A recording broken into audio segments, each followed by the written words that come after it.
kept the order of this collection loose. I'm not adhering to a strict timeline of when a song was written or where or why. Instead, I've grouped the lyrics according to mood. You'll hear me chattering in between songs, and I'll say only what comes to my heart. I see these lyrics as little postcards from a long life. I see them as expressions of sadness or joy, fear or frustration, heartache and hope, that are all part of our daily struggle to stay sane. Without those songs, I might have gone insane. They let me vent whatever needed venting. Sometimes they correspond to real events in my life. Other times I'm just making up stories that I tried to write in a way that's relatable to average folks like me. Songwriting isn't exactly average work, but it's hardly the only work I've done. I've worked dozens of different jobs, including pumping gas and raising hogs, but the one I love best is writing and making music. I'd rather write a lyric than plow a field. I'd rather write a song than paint a barn. I loved picking cotton when I was a kid, but the moment I found a way to make money making music, I was gone. Now that we're talking about money, here's the first group of songs, most of them written in Houston in the late 50s when I was in my 20s. I was down and out, didn't have a clue of what a song might be worth. All I knew is that I had to write them.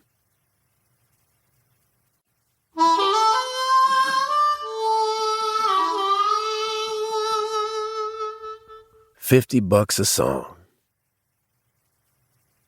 It took me a while to realize that songs can mean big money. As a naive kid, I figured that just like the songs sung by birds belong to everyone, so do songs sung by humans. Didn't know the first thing about copyrights and publishing.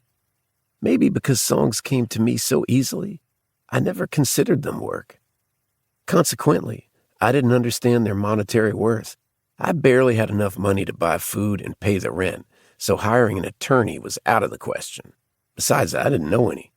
So when someone came along and said they liked my song well enough to buy it, I never argued price.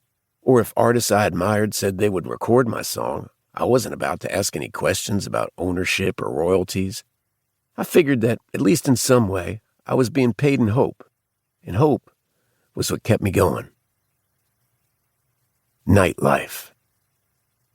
When the evening sun goes down, you'll find me hanging around. The nightlife ain't no good life, but it's my life. Many people just like me, dreaming of old used-to-bes, and the nightlife ain't no good life, but it's my life. Listen to the blues they're playing. Listen to what the blues are saying. Mine is just another scene from the world of broken dreams, and the nightlife ain't no good life, but it's my life. When I first met Ray Charles, who became one of my best friends, he said, "Willie, I gotta be honest. When I first heard Nightlife, I was sure it was written by a black man." "Thank you," was my quick reply. It was one of the nicest compliments I'd ever received. The song's been sung by everyone from Aretha Franklin to B.B. King. I like their versions more than my own. It's not because I don't think white people can't sing the blues. They can. I can. But in doing so, I gotta remember the blues is a musical form, even a spiritual form, that originally comes out of the black struggle. The blues are beautiful because they transform sad to glad. When you sing them, and when you listen to them, you can feel that heavy weight of heartbreak starting to lift. Did I have the blues as a young man? Hell, I think we're all born with the blues. We get the blues the minute we realize we're gonna die. No matter how far we evolve in our thinking, the thought of physical annihilation is never a pretty one. We comfort ourselves with thoughts to help energize us in a positive direction.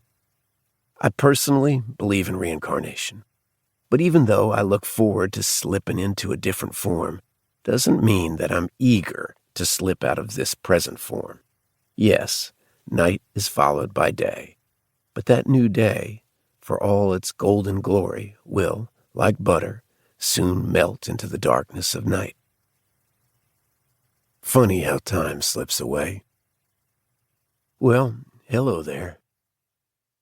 To keep listening to this audiobook for free, click the link in the description. It will take you to a free Audible trial where you can listen to this and many other books for free for 30 days.